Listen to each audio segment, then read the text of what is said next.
자, 우리는 지난주부터 출애굽, 애굽에 내린 10가지의 심판을 이제 보고 있습니다. 지난주에 보았듯이 첫 번째의 심판의 내용은 나일 강이 피가 되어 죽음의 강물이 된 것이었습니다. 두 번째 심판은 이제 셀 수 없는 개구리들이 나일강에서 올라와서 침실이고 거실이고 밥그릇이고 가득한 재앙이었고요. 세 번째 심판은 이 땅을 치니 먼지들이 이가 된 것이었습니다. 또 네 번째의 심판은 이 파리, 흡혈파리라고도 할 수 있는데 이 파리가 가득하여졌다는 것이죠. 자, 이 각각의 심판의 그 내용들은 그 당시 이집트 사람들이 믿고 있었던 가치의 체계를 심판하는 것이었습니다. 다른 말로 말하면 그들이 믿고 있었던 신앙의 체계가 하나씩 무너지는 순간이었죠. 자, 그 당시면 지금부터 약 3,400년경, 그러니까 지금부터 기원전 14세기경에 해당되는데요. 그 당시의 나일강은 이집트 사람들이 생명의 그 원천으로 믿고 있었습니다. 우리 한번 화면을 보시면 그 당시의 나일강은 이 하피라고 하는 신의 영이 흐르는 거다라고 생각하거나, 때로는 이 오른쪽에는 오시리스라는 신의 핏줄이 바로 나일강이다라고 여겨 나일강을 숭배했습니다. 근데 본인들이 숭배했던 나일강이 피가 되어 악취가 나는 장면을 한번 상상해 보십시오. 그들이 믿었던 신념의 체계가 무너지는, 그러니까 세상의 가치가 심판을 받는 장면을 목도한 것이죠. 또 그 다음 두 번째 재앙이 개구리였는데요. 이 헥트라는 이 개구리 모양의 여신이 있었습니다. 개구리 모양의 여신. 이 여신은 다산의 신으로 숭배가 되었었죠. 그래서 그 당시 이 개구리 모양으로 이들은 기껏 섬겼더니 이제 개구리들이 전부 다 올라와서 침실이고 방이고 난장이 된 것입니다. 그래서 그들은 그들이 숭배했던 개구리가 재앙이 된 것을 보았습니다. 그 다음 그들은 이제 땅의 먼지가 이제 아론의 지팡이의 침을 당하자 이가 되었죠. 그 당시에 이 땅은 이 게브라는 신의 또 몸으로 이들은 생각을 했어요. 그러니까 온갖 잡신을 다 섬기고 있었죠. 그렇죠? 또한 네 번째 재앙은 이제 파리, 혹은 학자들의 번역에 따르면 흡혈파리다, 아니 다른 어떤 종류의 곤충이다라고 추정을 하는데요. 이 곤충 모양, 특별히 풍뎅이 모양을 한 케페라라는 신도 이들이 섬기고 있었어요. 자, 얼굴을 보십시오. 면상이 풍뎅이지 않습니까? 그죠? 이 풍뎅이 신은 하루 일정을 관리하는 것으로 믿었습니다. 자, 이집트 사람들은 자신들이 믿고 있던 이 신들이 자신들에게 끔찍한 재앙이 된 것을 경험했습니다. 자신들이 굳게 믿고 있었던 신들이 자신들의 눈앞에 하나씩 와르르 무너지는 것을 목도한 것이었죠. 자, 이런 이집트의 10가지의 재앙은 장차 온 지구상에 임할 심판의 예표였습니다. 온 지구적 심판의 예표. 우리는 요한계시록을 통해서 우리 모든 세상들이 하나도 예외 없이 심판을 받을 것임을 알고 있습니다. 10가지 재앙 정도가 아니라 요한계시록을 보게 되면 7인, 또 7나팔, 7대접 등을 통해 모든 인류가 하나도 예외 없이 심판을 받을 것임을 우리가 보았죠. 그래서 우리는 이미 집행된 심판과 앞으로 예고된 심판의 한가운데에 살고 있습니다. 자, 한번 따라 하시겠습니까? 심판과 심판 사이에서 살고 있습니다. 시작. 자, 이런 심판의 클라이맥스는 정점은 바로 예수님의 십자가죠. 십자가. 왜 예수님의 십자가가 심판의 분수령입니까? 요한복음 3장 17절에 따르면 하나님이 그 아들을 세상에 보내신 것은 세상을 심판하려 하심이 아니요 그로 말미암아 세상이 구원을 받게 하려 하심이라. 그를 믿는 자는 심판을 받지 않는 것이요. 자, 그 다음을 보십시오. 믿지 아니한 자는 하나님의 독생자 이름 믿지 아니하므로 벌써 심판을 받은 것이니라 라고 말하고 있습니다. 그러니까 벌써 심판을 받은 표식이 바로 우리 구주 예수 그리스도 십자가를 부정하는 삶으로 나타난다는 것이죠. 자, 우리는 하나님의 은혜를 입어서 그리스도의 십자가로 말미암아 구원을 받았지만, 그러나 그 아들의 십자가의 대속의 은혜를 믿지 않는다면 바로 하나님의 영원한 진노와 저주 아래 놓여 있는 것입니다. 그러게 저와 여러분 모두 다 오늘도 이 두렵고 떨림으로 이 큰 구원을 받은 것에 감사를 드려야 할 줄을 믿습니다. 그렇다면 우리가 이러한 이집트 심판을 통해서 받아야 될 교훈은 무엇입니까? 첫 번째로 심판의 목적은 예배의 삶의 회복에 있다는 부분입니다. 다 같이 읽겠습니다. 심판의 목적, 시작. 심판의 목적은 예배의 삶입니다. 8장 1절을 보시게 되면 여호와께서 모세에게 이르시되 너는 바로에게 가서 그에게 이르기를 여호와의 말씀에 내 백성을 보내라. 그들이 나를 섬길 것이니라 라고 말씀하셨습니다. 같이 이 뒷부분만 따라 하시겠습니다. 내 백성을 보내라. 그들이 나를 섬길 것이니라. 시작. 내 백성을 보내라. 그들이 나를 섬길 것이니라. 자, 이 섬기다라는 히브리어 단어는 아바드라는 뜻인데요. 두 가지 뜻이 있습니다. 동전의 한 면과 양면과 같이 한쪽 면은 노동하다. 태초에 아담이 에덴 동산에 하도록 부름받은 것이 바로 이 아바드, 노동이죠. 그러나 또 다른 동전의 또 다른 면은 바로 하나님을 섬기다, 바로 예배드리다라는 뜻을 갖고 있습니다. 그래서 히브리 사람들은 노동이 예배고 예배가 노동이었죠. 그러나 그 당시 출애굽기에 아직 구속을 받지 못한 이 백성들에게는 노동이 예배가 될 수 없었습니다. 왜냐하면 그 노동을 시켰던 주체가 하나님을 섬기지 않았던 우상 숭배의 이집트였기 때문이죠. 이 똑같은 히브리어 아바드 그 단어가 출애굽기 1장 13절에 어떻게 사용되는지 보십시오. 이스라엘 자손에게 일을 엄하게 시켜 어려운 노동으로 그들의 생활을 괴롭게 하고 흙 이기기, 벽돌 굽기와 농사의 여러 가지 일이라 그 시키는 일이 모두 엄하였더라 라고 말합니다.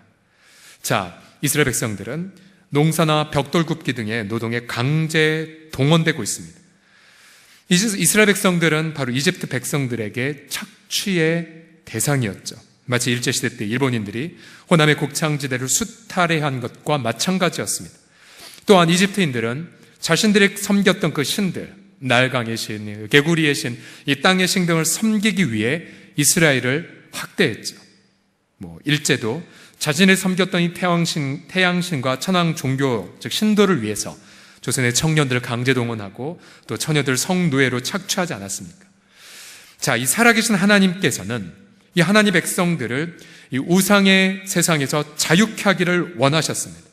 그러니까 저들이 더 이상 강제 노동에 착취당하는 사회가 아니라 하나님이 공급하시는 양식을 먹고 하나님을 자유롭게 예배하기를 원하셨습니다. 내 백성을 보내라. 그들이 나를 섬길 것이니라. 하나님은 당신의 백성들이 바로 하나님을 예배하는 삶을 살기를 원하셨죠. 날마다 일용할 양식을 주신 하나님을 즐거워하고 또 그 하나님의 은혜 안에서 이웃을 사랑하는 삶을 살기를 원하셨습니다. 자, 지금도 우리는 거대한 이 만몬이 통치하는 세상 속에 살아가고 있습니다. 어떤 거대한 신상만 없을 뿐이지, 그러나 더 강력하게 사람들의 마음을 통치하는 이 만몬이라는 우상, 또 권력이라는 우상, 쾌락이라고 하는 우상, 혹은 이기주의라는 우상 등을 섬기는 세상 한복판에 살고 있습니다. 그래서 세상 사람들은 잘 보십시오. 본인들이 그 만몬을 섬기면서 하나님 백성들에게 예배의 자유를 주려 하지 않습니다. 똑같아요. 많은 성도들이 아침 일찍부터 밤늦게까지 일터에서 땀을 흘리죠. 또 심지어 어떤 이들은 주일날에도 일터에 나와서 일을 하도록 종용을 혹은 위협을 받기도 합니다. 또 우리 학생들도 당연히 예배의 자유를 빼앗긴 채 공부하라라는 그런 명령을 받죠. 이 대한민국 사회도 인간의 존엄성을 귀하게 여기지 않습니다. 인간을 그저 자기 만족과 욕구 실현의 대상으로 여길 뿐이죠. 그래서 여기에 바로 하나님 아버지의 그 이집트 가운데 역사하셨던 뜨거운 마음이 우리 가운데에도 부어지고 있는 것입니다. 주님은 지금도 동일하게 이 세대를 향하여 말씀하십니다. 내 백성을 가게 하라. 그들이 나를 예배할 것이니라. 바로가 무려 10번이나 하나님 명령을 듣지 않은 것처럼 여러분, 세상도 쉽게 하나님 백성들을 예배하도록 만들지 않습니다.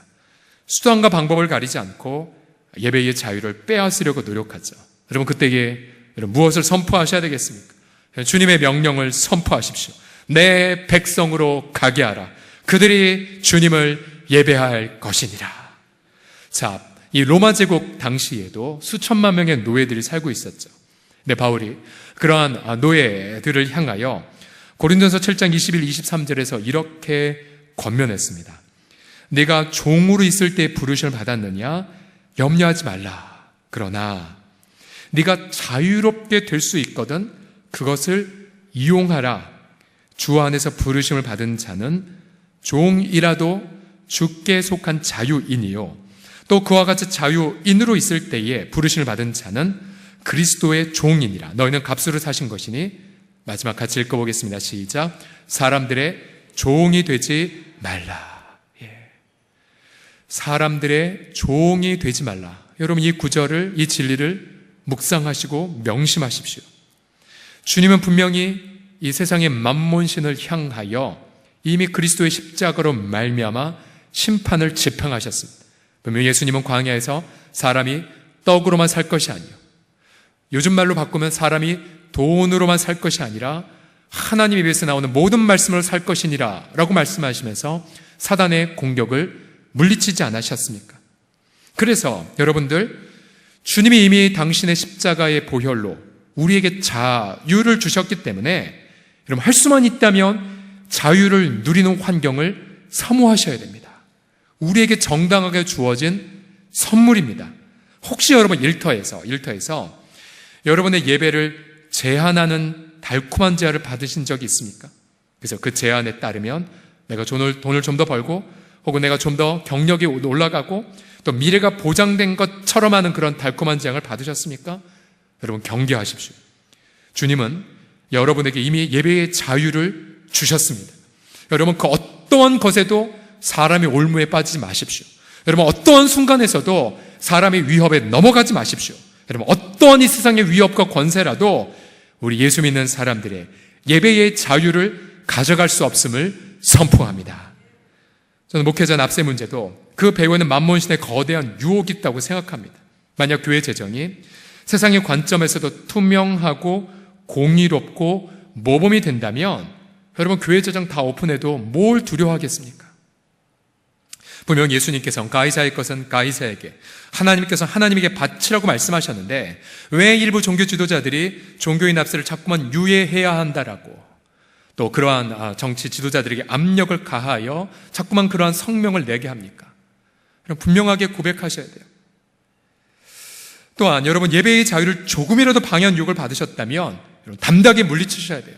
우리가 그런 올무에 걸릴 이유가 하나도 없기 때문입니다. 그래서 여러분, 사모하십시오.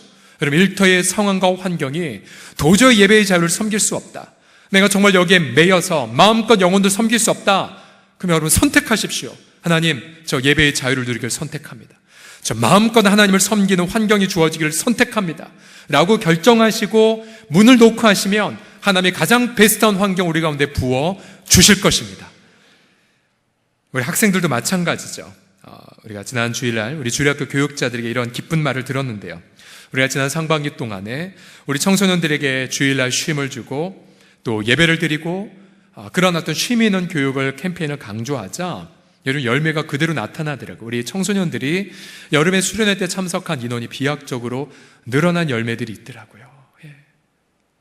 그리고 여러분, 예배의 자유를 누리시고 또 예배의 기쁨을 누리시고 그 세상에 어떠한 방해에도 불구하고 예배의 특권을 누리는 우리 모두가 되시기를 예수님의 이름으로 축복합니다.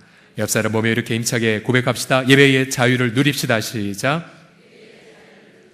두 번째로, 이 이집트 심판을 통해 받는 두 번째의 교훈은 심판 중에도 하나님의 긍휼하심이 있다는 사실입니다.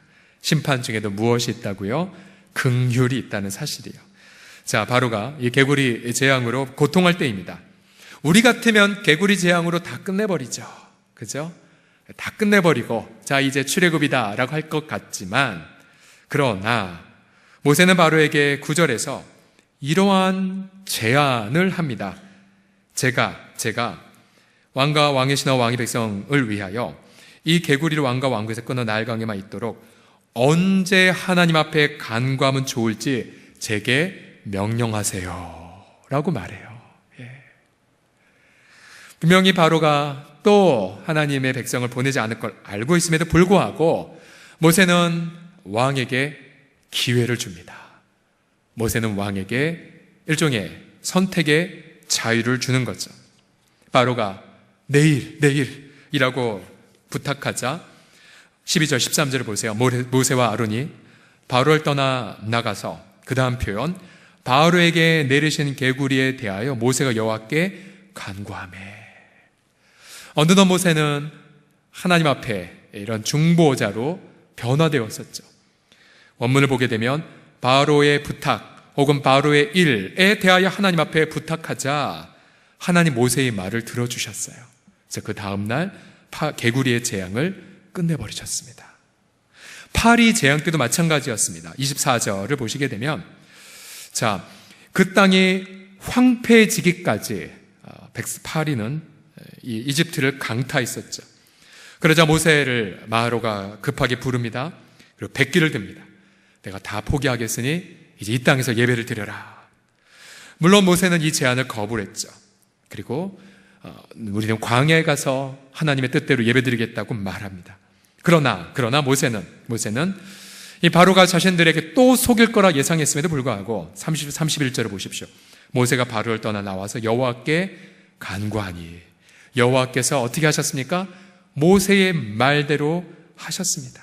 그래서 그 파리가 때가 하나도 남기지 않고 다 사라져 버렸어요. 결국은 하나님께서는 이 거듭된 심판에도 불구하고 자꾸만 기회를 주신 거죠. 이것이 바로 하나님의 긍휼하심입니다. 하나님의 긍휼하심. 자, 하나님께서 왜 한번 심판하시면 그냥 끝장을 내버리시지 왜 이러한 기회들을 선물로 주실까요?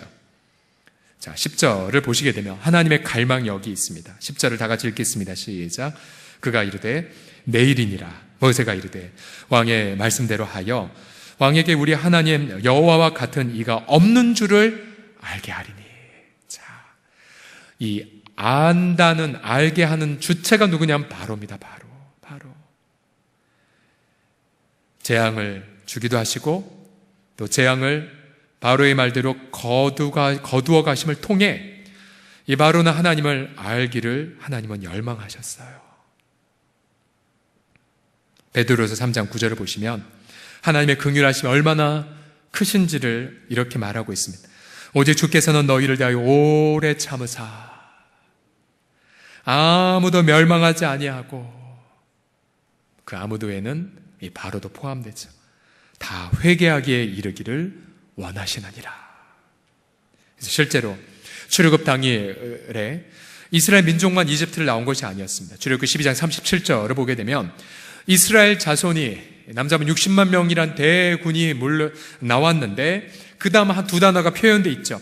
수많은 잡족이 함께했다고요. 아마 그들은 이스라엘의 혈통은 아니었지만 이 반복된 재앙, 그러나 재앙을 거두어 가시는 그 사이를 통해 룻처럼 하나님을 경외하게 되었을 것입니다. 우리 인생에서도 여러 고난과 재앙을 만날 때가 있습니다. 그때마다 우리는 종종 이렇게 단정하죠. 하나님이 나를 심판하셨구나, 하나님 나를 치셨구나 라고 내 양심 먼저 나를 송사합니다. 그러나 여러분 솔직히 생각해 보십시오. 하나님이 정말 나를 심판하셨다면 저를 비롯해서 이 자리에 남아 계신 분 단 한 분도 없습니다. 그죠? 하나님은 진짜 심판 집행하지 않으십니다. 오히려 하나님은 여러 징계와 재앙을 통해 하나님을 더욱더 깊이 알리기를 원하셨죠. 무엇보다 이집트 백성들이 신뢰했던 것을 치심으로 하나님께로 돌아오기를 원하셨던 거죠. 그러면서 저는 저희 가정이 임했던 그런 하나님의 여러 가지 인도하심이 자꾸만 생각이 났었어요. 아마 우리 부모님의 그 마음이 어떤지 모르지만 여느 가정처럼 만몬을 섬기고 있었겠죠. 그때 제가 고3 때 아버님의 사업이 이제 망했고 사기를 당했고 하루아침에 저희 괜찮게 살았거든요. 2층 집에 그 당시에 차도 있었는데 하루아침에 사글세방, 전세방으로, 지하방으로 가고, 하나님이 돈을 치셨던 거죠. 또 저희 아버님의 경우 끝까지 주님 앞으로 돌아오지 않으셨을 때에 하나님은 그에게 건강을 거두어 가셨고, 그 거두어 가셨던 중환자실, 의식이 반만 남아있던 그 순간 그리스도의 복음을 영접하지 않으셨습니까? 며칠 전 한 교우의 믿지 않는 남편이 이제 얼마 안 남았다, 병원에서도 이제 준비하라는 이야기를 했다라는 이야기를 들었습니다. 그때가 이제 제가 또 약속된 대신방이 쭉 있었던 시간이었거든요. 그 신방, 제가 예전에 그 감기 때문에 한번 연기했던 신방이어서 도저히 연기할 수가 없었습니다. 근데 제 마음이 신방하면서 계속 마음속에 타오르더라고요. 하나님, 그분 데려가면 안 되는데, 주님, 소천하면 안 됩니다. 왜냐하면 그분 아직 교회를 한 번도 다녀본 적도 없었고, 최근까지 살았던 그 섬김이가 길에서 우연히 저와 만나면서 그의 병세를 듣고 무엇보다 그가 복음을 받아들이도록 눈물로 기도했던 적이 있었거든요. 하나님, 데려가시면 안 됩니다. 얼마나 기도했는지 모릅니다. 신방을 마치고 달려갔습니다. 그리고 우리 임성재 목사님이랑 같이 그분을 배웠을 때에 뼈만 앙상이 남은 안타까운 모습으로 수혈을 받으며 말도 못하는, 말도 표현할 수 없는 안타까운 상황에 계신 분을 목도했습니다. 그분에게 복음을 증거하고 우리 목사님과 더불어 함께 기도해드리고, 이 하나님의 사랑을 받아들이시겠어요? 그럼 고개를 끄덕이시고, 예수 그리스도를 영접하시겠어요? 고개를 끄덕이시고, 얼마나 마음에 감격을 했는지 모릅니다. 비록 그분은 자신의 건강이 다 무너져 있는 고통 속에 계시지만, 그러나 하나님을 알고 하나님의 그 아들의 그 따뜻한 사랑을 온몸 가득히 받아들이신 거죠. 할렐루야. 여러분, 우리 이웃 가운데도 여러 고통으로 아파하는 분들이 있습니다. 여러분, 결코 그들에게 아이고 심판받았다 라고 단정하지 마십시오. 아직 하나님의 심판은 집행되지 않았습니다. 긍휼의 하나님, 정말로 하나님의 사랑을 깨달아 알도록 예수님의 사랑을 증거해 주십시오. 자신의 아들도 아끼지 아니하신 하나님, 그 하나님의 감당할 수 없는 사랑을 전해 주십시오. 하나님은 아무도 멸망하기를 원하지 않으십니다. 그 아무도 멸망하기를 원하지 않으신 하나님 마음에 붙들린 그런 전도자들, 이 가을 아름다운 복음의 증거자들이 다 되시기를 예수님의 이름으로 축복합니다. 마지막으로 이집트 심판을 통해 받는 교훈은 심판 속에서도 구별의 은혜가 있다는 사실입니다. 우리 다 같이 세 번째를 읽겠습니다. 시작. 심판 속에서도 구별의 은혜가 있습니다. 자, 굉장히 중요한 내용이고 오늘 우리의 가운데 꼭 붙잡아야 될 약속입니다. 구별의 은혜가 무엇이냐면, 모든 사람들이 다 똑같이 재앙을 받는데 나만 건짐받는 거를 뜻합니다. 자, 나일강, 개구리, 이의 재앙 등이 이집트를 강타했죠. 그런데 이 네 번째 재앙인 파리 재앙부터 하나님은 당신의 백성들과 이집트 백성들을 구별하기 시작하셨습니다. 22절을 보십시오. 그날에, 그러니까 파리 때 재앙이 말 때에 그날에 나는 내 백성이 거주하는 고센 땅을 구별하여.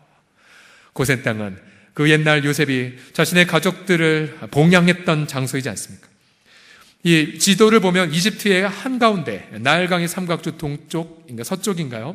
그쪽 지역이에요.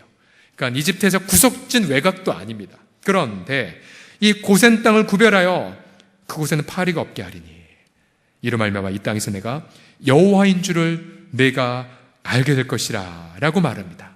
똑같은 동네에 살고 있는데, 똑같은 사회 속에 살고 있는데 언약 백성들만 재앙을 겪지 않게 되었습니다. 23절을 다 같이 읽어보겠습니다. 시작. 내가 내 백성과 내 백성 사이를 구별하리니 내일 이 표징이 있으리라 하셨다라 하시고. 여기서 말하는 구별이라는 단어는 구속이라는 뜻입니다. 구속. 하나님은 당신의 언약 백성들을 어린 양의 피로 구속할 것이기 때문에, 그래서 하나님은 파리 재앙을 피하게 하셨죠. 이 파리 재앙은 이제부터 이집트 사람들에게만 임하였습니다. 아브라함의 자손들이 살고 있던 고센 땅은 깨끗했죠. 그러고 보니 제가 남부교회의 청년 시절이었을 때에 그때 정말 그 총동원 전도주일이란 것을 했었습니다. 여러분, 우리 기도봉이 오신 조광채 목사님 정말 간절히 기도하고 하면서 정말 그 그 당시에 장년부 출석자가 약 900명 정도 되어 있었는데 하루 만에 약 8,500명을 동원했던 그런 일이 있었습니다. 더 놀라웠던 건 그날 분명히 일기예보가 있었는데 동, 서, 남, 북 다 비가 오고 있었는데 우리 교회와 우리 동네만 비가 오지 않았었어요. 그러니까 구별하신 은혜를 경험했었죠. 여러분, 그러기에 이런 구별의 은혜를 정말로 여러분들이 언약 백성이라고 확신하신다면 이 구별의 은혜를 사모하셔야 됩니다. 그러니까 모든 사람들이 똑같이 재앙을 받아도 언약 백성들에게 구별된 보호가 임한다는 그 사실이에요. 예루살렘, 예를 들어 예레미야서를 보게 되면 바벨론 제국에 의해 예루살렘이 불바다가 돼버렸죠. 제사장부터 시작한 일반 평민까지 모든 재앙을 다 받았습니다. 근데 그때에 예레미야의 설교 사역을 수종들었던 바룩, 여러분 바룩이 아십니까? 좀 잠깐 지나간 인물이지만 저 그림을 보시면 선지자 예레미야가 구술하면 바룩이 적어서 가서 낭독하고, 예레미야가 감옥에 갇히면 바룩이 기록했다가 선포하는 일을 하였죠. 이 바룩이 애를 향해 예레미야에게 어떤 구별된 은혜를 약속했으니까 예레미야 45장 5절을 보시면 내가 모든 육체의 재난을 내리나 그러나 바룩 네가 가는 곳에서는 내가 너에게 내 생명을 노량물 주듯 하리라. 여호와의 말씀이니라. 즉 모든 일이 다 죽어가도 바룩만은 살아나는 은혜를 얻는다는 약속이었습니다. 이 구별된 은혜, 여러분 이 구별된 은혜가 우리 가운데 있기 때문에 여러분 성도는 그래서 세상 한복판에서 담대할 수가 있습니다. 세상 사람들이 두려워하는 것 우리 두려워하지 않습니다. 세상 사람들 모두 하는 것에 우리 부안해동하지 않습니다. 성도는 이 구별의 은혜 때문에 주님의 이름으로 담대하게 양심을 지키지요. 우리는 이 구별된 은혜 때문에 구별된 삶을 살아가게 됩니다. 여러분 구별된 은혜, 이 구별된 이 특권을 누리시고 믿음을 통하여서 여러분 담대하게 세상 못파는 가운데서 예배의 삶을 사시기를 주님의 이름으로 부탁드립니다. 여러분 이 모든 우리 민족이 고통하는 것 가운데 하나가 있다면 주거 문제죠. 주거 문제. 어느 뉴스에 보니까 어느 한 40대의 남자는 1,400채를 가지고 있고, 또 그러나 우리가 가지지 못한 자들은 정말로 이게 천정부지로 오르니 전셋값이라. 여러분 보세요. 전셋값이 1년에 본인의 연봉보다 올라가는 이 불로소득의 불이함을 보십시오. 얼마나 불이하고 또 얼마나 가장들에게 좌절감을 안겨다 줍니까? 자, 그런데 이런 주거 문제로 모두가 다 고통하는 이때에 이 어려움 속에서도 자신의 집을 내어놓아 선교사님들 외엔 게스트하우스를 운영하시는 분들이 있으십니다. 자, 우리 교회도 많은 분들이 정말 그런 소망을 품고 있죠. 제가 정말 선교사님들 거주하는 거처를 좀 마련해드리고 싶다고. 이 가정은 젊은 분이세요. 제가 전화번호를 알아내서 전화 통화하니까 결혼한 연수도 저랑 똑같고, 그래서 저랑 아마 연배가 비슷한 자매님인 것 같더라고요. 한 선교단체에서 간사님으로 사역을 하다가 선교사님들이 암투병하는 경우도 있고 또 탈진하는 경우도 있고 또 자녀들이 많은 경우도 있다고 했습니다. 그래서 선교사님들이 가장 필요한 것이 거처구나, 게스트하우스구나 라는 걸 생각하고 계속 기도를 했다고 합니다. 그런데 자, 이분이 저희 포방터 시청 근처에 사시거든요. 저희 교회 성도는 아닌데, 근데 전세를 끼고 이제 집을 장만을 하나 하셨는데 급하게 그 세입자가 나가야 되는 환경, 그래서 급하게 그 전세금을 줘야 되는 환경이 있었을 때에 주님이 자신의 지인을 통해 도와주심으로 그것을 해결하자 비어있는 공간이 나오기 시작을 했습니다. 그래서 그때부터 선교사님의 숙소로 오픈하기 시작했습니다. 한 채, 두 채. 그러면서 다른 동역자들, 다른 지인들의 그 도움을 통해 현재 우리 포방터시장 근처에 6채의 집을 운영하고 있어요. 로뎀의 숲이라는 이름으로. 그러면서 이 굉장히 마인드가 좋았는데요. 그냥 선교사님에게 숙소 드리면 그냥 무조건 원룸 드리고 그냥 잠만 잘 곳을 줄인 것이 아니라 신혼집처럼 쾌적하기 위하여 벽지를 갈고 싱크대도 잘 꾸며서 쾌적하게 머물도록 리모델링, 작은 리모델링, 집을 새로 지은 건 아니시지만 리모델링까지 하셨다고 합니다.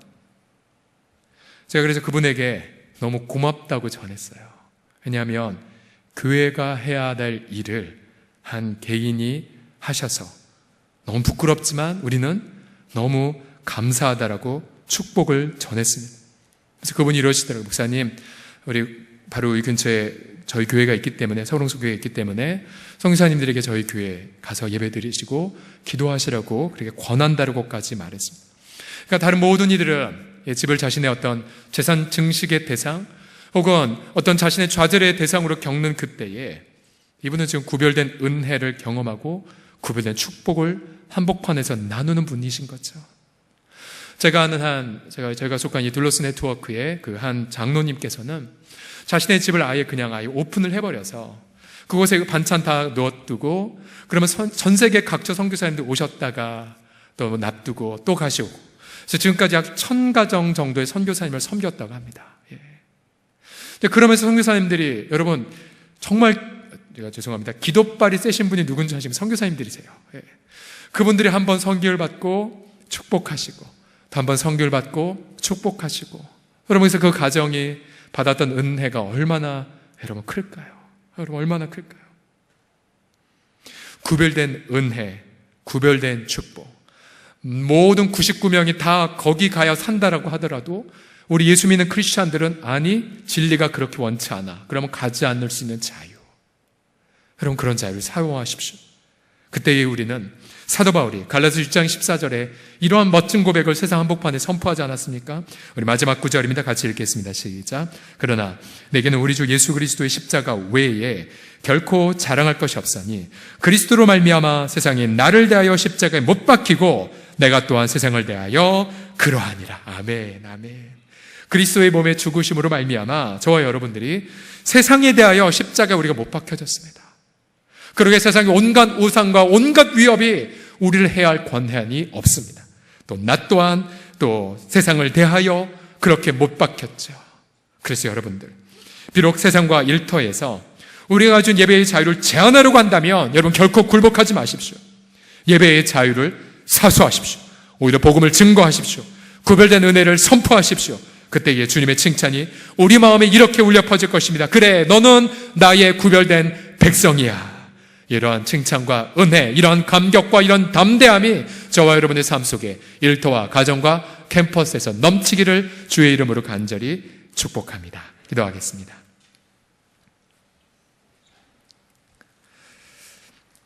그러나 내게는 우리 주 예수 그리스도의 십자가 외에 결코 자랑할 것이 없으니 그리스도로 말미암아 세상이 나를 대하여 십자가에 못 박히고 내가 또한 세상을 대하여 그러하니라.